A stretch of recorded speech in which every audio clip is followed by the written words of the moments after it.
World war to के ठीक बाद पूरी दुनिया में अपने वर्चस्व को लेकर अमेरिका और सोवियत यूनियन के बीच कोल्ड वॉर आकार ले रहा था। मिडिल ईस्ट अपने ऑयल रिसोर्सेज और इम्पोर्टेंट सी रूट के कारण वर्ल्ड वॉर टू खत्म होने के बाद भी काफी इम्पोर्टेंट बना हुआ था। ऐसे में यहाँ अमेरिका को एक ऐसे साथी की तलाश थी जो उसके साथ कदम से कदम मिलाकर चल सके। ठीक उसी समय 1948 में दुनिया भर में एंटी सेमिटिज्म झेल रहे यहूदियों के लिए पैलेस्टाइन के दो टुकड़े कर एक अलग देश इजराइल का क्रिएशन होता है। लेकिन इस छोटे से देश को अपनी पहचान और अस्तित्व के लिए जूझना था, क्योंकि उसके क्रिएशन के तुरंत बाद ही सभी अरब देशों ने उसके अस्तित्व को मिटाना शुरू कर दिया था। उस समय किसी ने नहीं सोचा था कि इस छोटे से देश के पीछे एक विशाल ताकत खड़ी होगी जो उसे हर कदम पर अपना समर्थन और संरक्षण देकर उसको बचाएगी। ये ताकत कोई और नहीं बल्कि सुपर पावर अमेरिका था, जिसने इजराइल के क्रिएशन के केवल 11 मिनट बाद ही उसे एक देश के रूप में मान्यता देकर पूरी जूस कम्युनिटी का दिल जीत लिया था।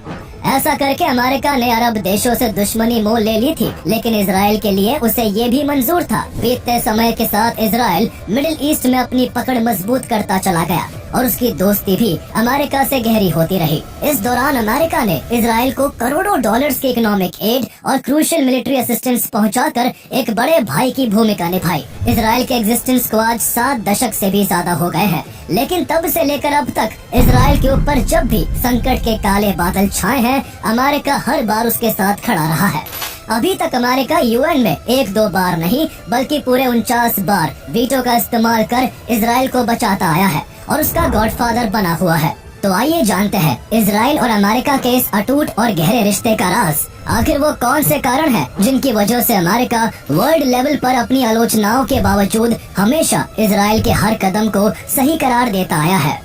On May 14, 1948, the state of Israel was declared. 11 minutes after the declaration, Truman signed a press release. He was the first world leader to recognize the new Jewish state. Don't think that decision to recognize Israel is an easy one. I had to make a compromise with the Arabs and divide Palestine. The U.S. now saying it's going to send an advanced anti-missile system to Israel along with about 100 U.S. troops to operate it. It is because this forum too often continues to be biased against Israel that the United States did not vote in favor of the resolution. How America helped Israel kill Hamas leader Yahya Sinwar, the man behind Hamas's October 7 attack on Israel. Thank you, America. Thank you for everything you've done for Israel.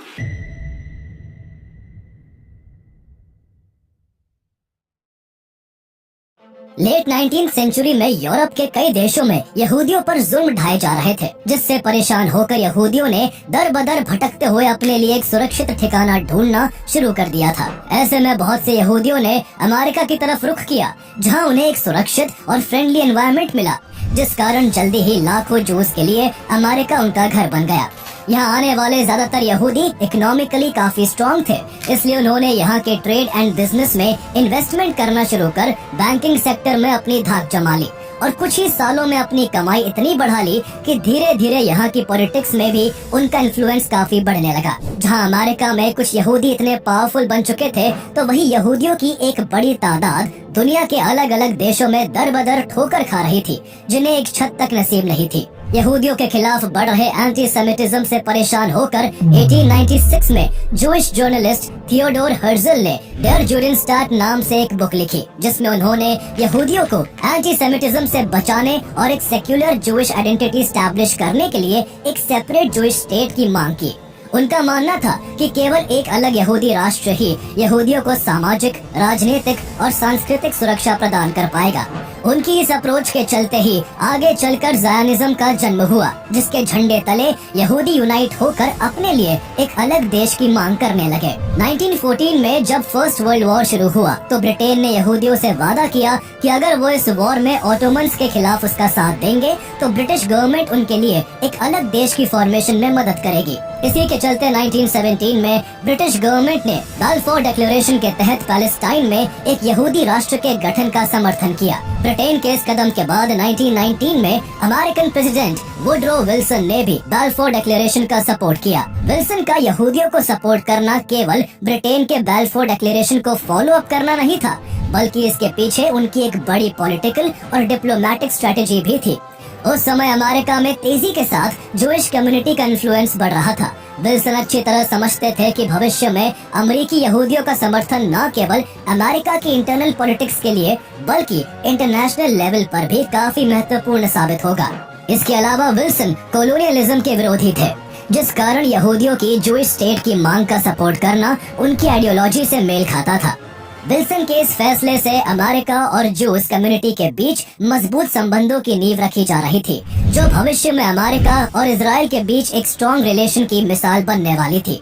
इसके बाद 1922 में American house of representatives ने Jewish homeland के समर्थन में एक resolution pass किया, जिसमें यहूदियों को पैलेस्टाइन में बसाकर उनकी कल्चरल, रिलीजियस और नेशनल आइडेंटिटी को एक पहचान दिलाने की बात की गई।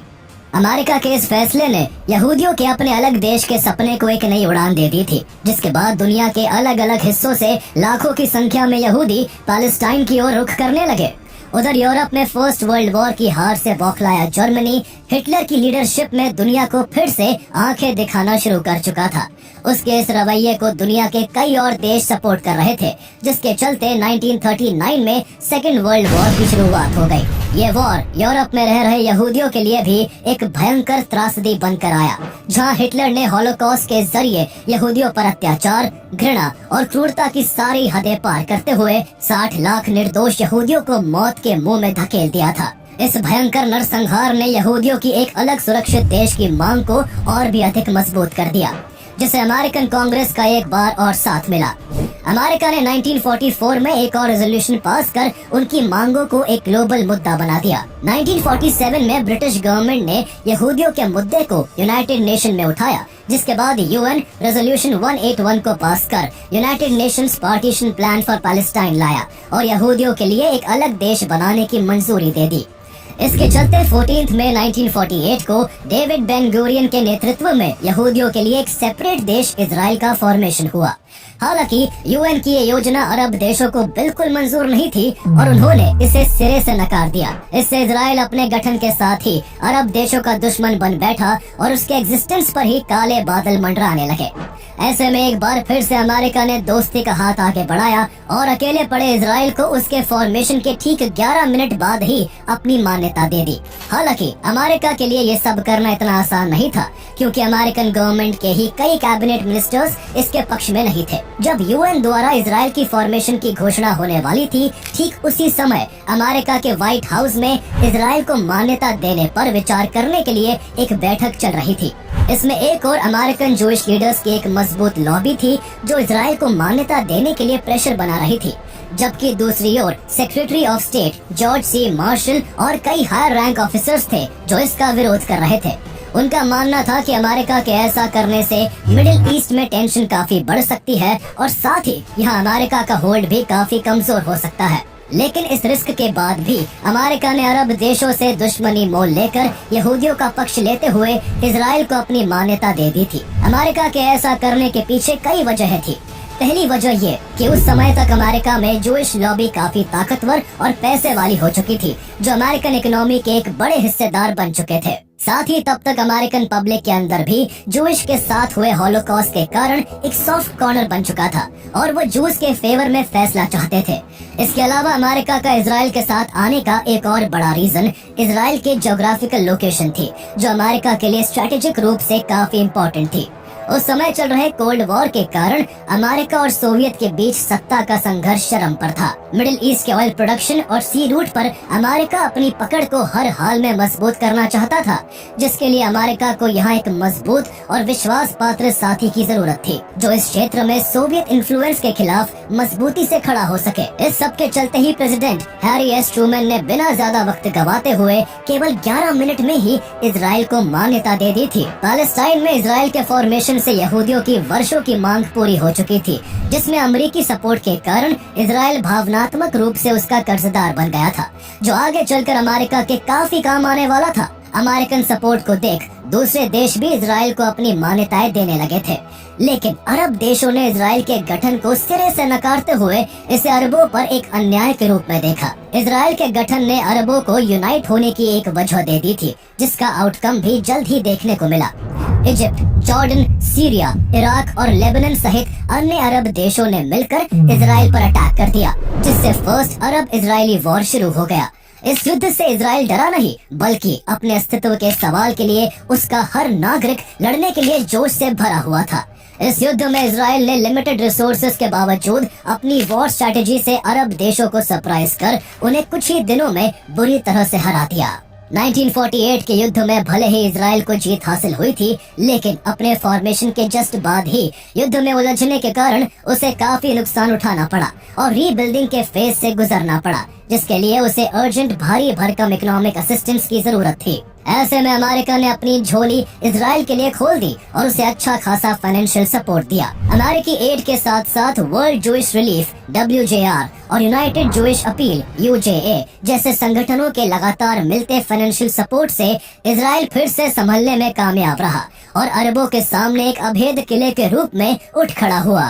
इजराइल तेजी से मिडिल ईस्ट में अपनी स्थिति मजबूत करता जा रहा था और उसने यूरोपियन कंट्रीज और ईरान से भी अपनी दोस्ती बढ़ा ली थी। लेकिन इस दौरान इजराइल कुछ ऐसे काम भी करने लगा था जो अमेरिका को नागवार लगने लगे और दोनों देशों के बीच मनमुटाव की सिचुएशन भी बनने लगी। इसकी शुरुआत तब हुई जब इजिप्ट के प्रेसिडेंट गमाल अब्देल नासिर ने मिडिल ईस्ट में घुस बैठे ब्रिटेन, फ्रांस, अमेरिका और इजराइल के खिलाफ अरब देशों को उठ खड़े होने के लिए मोटिवेट कर 1956 में सुएज कैनाल को नेशनलाइज करके अपने कब्जे में ले लिया। इससे पहले तक सुएज कैनाल पर ब्रिटेन और फ्रांस का कंट्रोल था, जो नासिर के इस फैसले से बेहद नाराज हो गए और दोनों ने मिलकर इजिप्ट पर हमला कर दिया। इजराइल को भी नासिर की बढ़ती ताकत से खतरा महसूस होने लगा था, इसलिए वो भी ब्रिटेन और फ्रांस के साथ मिलकर इजिप्ट पर अटैक करने लगा। तीनों देशों के जॉइंट एक्शन ने इजिप्ट में तबाही मचा दी और उसे हार के काफी करीब ला दिया। इस हमले में शामिल होने से पहले इजराइल ने अमेरिका से कोई सलाह नहीं ली थी। इससे American president Dwight D Eisenhower काफी नाराज थे, जो अरब देशों के साथ अच्छे संबंध बनाए रखना चाहते थे और इजराइल को इस तरह उसके फॉर्मेशन के बाद इतनी जल्दी दूसरे युद्ध में उलझते हुए नहीं देखना चाहते थे। इसलिए उन्होंने युद्ध के बीच ही इजराइल को कड़ी चेतावनी देते हुए कहा कि अगर वो तुरंत इजिप्ट के खिलाफ युद्ध से नहीं हटा तो अमेरिका उसके साथ अपने सभी रिश्ते तोड़कर इकोनॉमिक एड देना बंद कर देगा। इसके बाद ड्वाइट डी आइजनहावर ने यूनाइटेड नेशन में ब्रिटेन, फ्रांस और इजराइल के खिलाफ एक रेजोल्यूशन को भी अपना समर्थन दिया। अपने खिलाफ अमेरिका को उतरते देख तीनों ही देशों को इस युद्ध को बंद करने के लिए अग्री होना पड़ा। इजराइल ने अमेरिका के कहने पर युद्ध तो रोक दिया था, लेकिन इसके बाद उसके और अमेरिका के रिश्तों में एक खटास सी आ गई। इसके बाद इजराइल को अपनी सुरक्षा की चिंता सताने लगी थी, जिस कारण मिड 1960s में अमेरिका से छुपकर इजराइल न्यूक्लियर वेपन डेवलप करने लगा।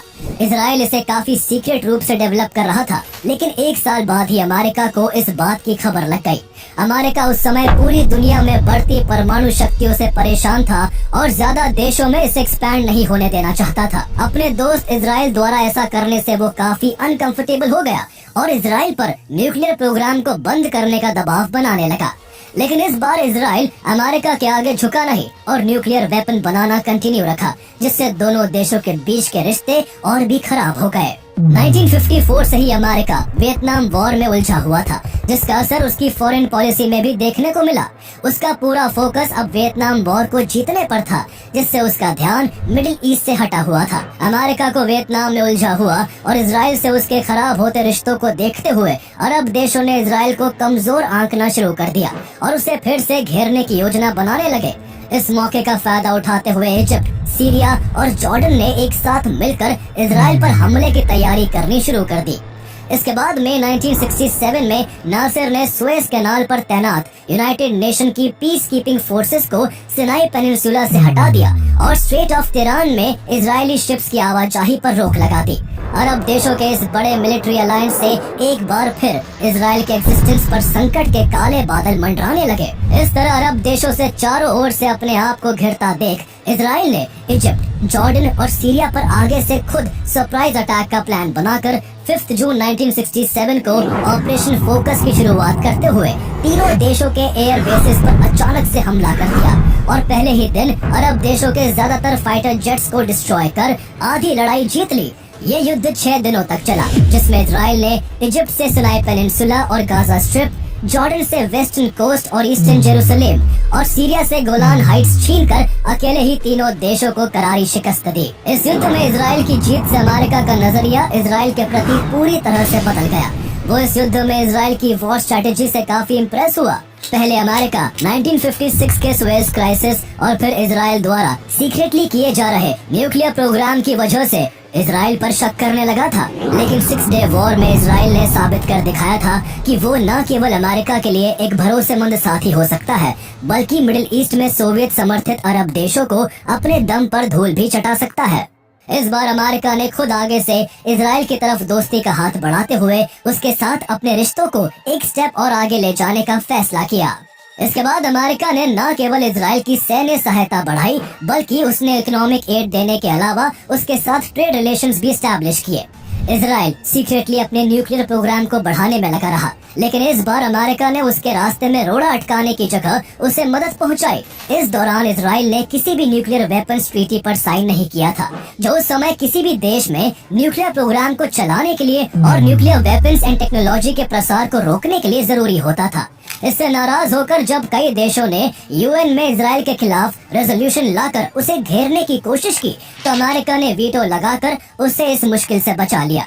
एक तरफ अमेरिका इजराइल के रिश्ते दूसरों के लिए दोस्ती का एक नया पैमाना सेट कर रहे थे, तो दूसरी तरफ इजिप्ट अपनी हार का बदला लेने के लिए नए नए पैंतरे आजमा रहा था। इजिप्ट अकेले इजराइल को चुनौती नहीं दे पा रहा था, इसलिए उसने 1973 में एक बार फिर सीरिया के साथ मिलकर इजराइल पर अटैक करते हुए यौम किपुर वॉर की शुरुआत कर दी।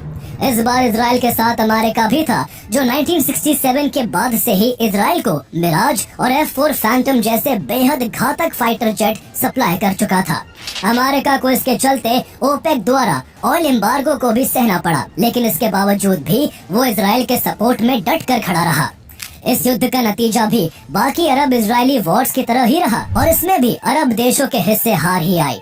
अरब की तरफ से मोर्चा संभाले हुए इजिप्ट को इजराइल द्वारा उसके कब्जाए गए हिस्सों को वापस पाने के लिए एक ट्रीटी साइन करने पर मजबूर होना पड़ा। इसकी शुरुआत भी अमेरिका के इनिशिएटिव पर की गई थी, जिसके चलते 1978 में इजराइल और इजिप्ट दोनों ने कैंप डेविड अकॉर्ड साइन किया, और 1967 की 6 डे वॉर के दौरान जीते हुए सिनाई पेनिनसुला को इजराइल ने इजिप्ट को वापस लौटा दिया।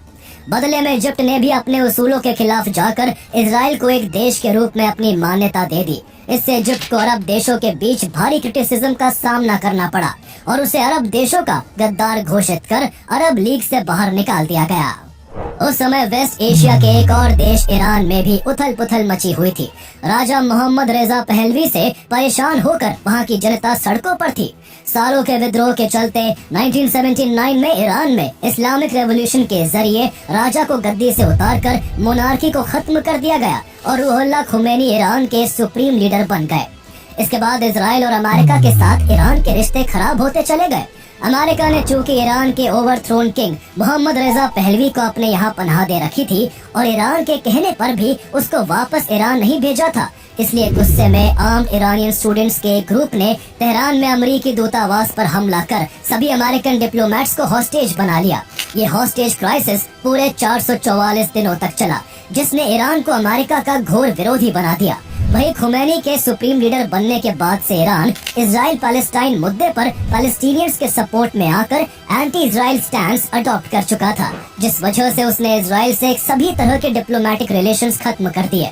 ईरानियन हॉस्टेज क्राइसिस के कारण अमेरिका ने ईरान से अपने सभी डिप्लोमेटिक रिलेशंस को तोड़ते हुए उस पर कई तरह के इकोनॉमिक सैंक्शंस लगा दिए। ईरान के खिलाफ अमेरिका और इजराइल का अप्रोच एक जैसा ही था, लेकिन मिडिल ईस्ट में अपने दुश्मन देशों और संगठनों के अगेंस्ट इजराइल की अग्रेसिव अप्रोच अमेरिका के लिए हमेशा एक बड़ी चिंता बनी रही। इजराइल के आक्रामक रवैये के कारण अमेरिका को काफी बार क्रिटिसिज्म झेलना पड़ा।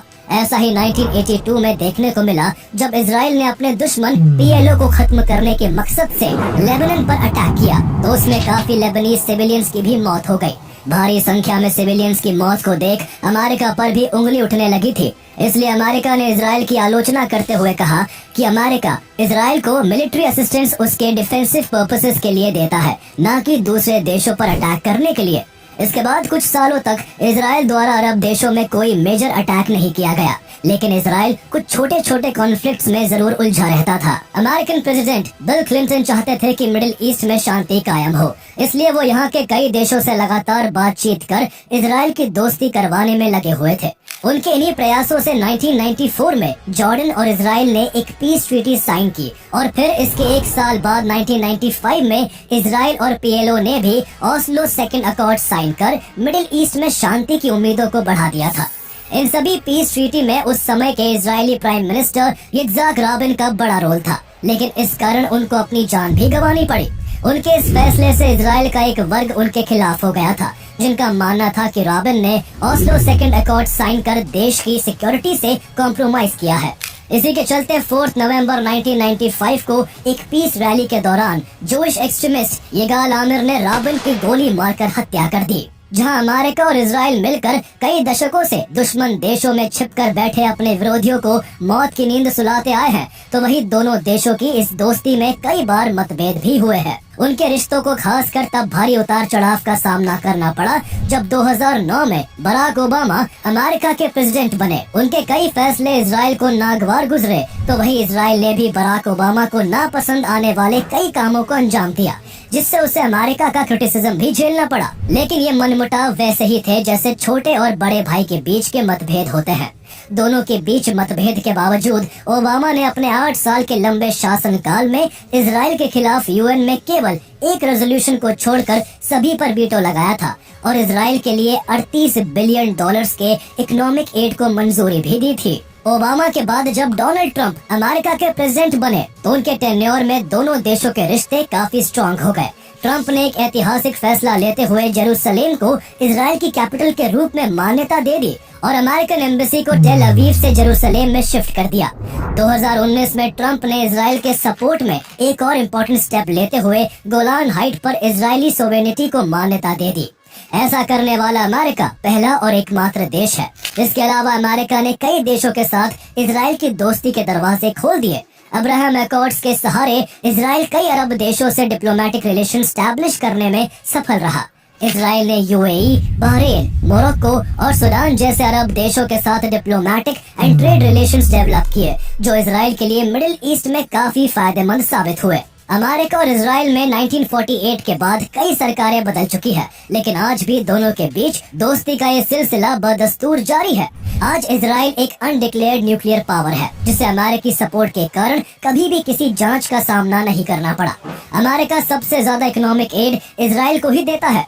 सेकेंड वर्ल्ड वॉर के बाद से अब तक अमेरिका इजराइल को $158 बिलियन की मिलिट्री एड प्रोवाइड कर चुका है। वो हर साल अब इजराइल को $3.8 बिलियन की मिलिट्री एड देता है, जो इजराइल के कुल डिफेंस बजट का लगभग 16% है। दोनों के बीच हर साल $50 बिलियन का ट्रेड किया जाता है, जिसने इजराइल की अपने दुश्मनों के बीच सुरक्षित रहने में खूब मदद की है।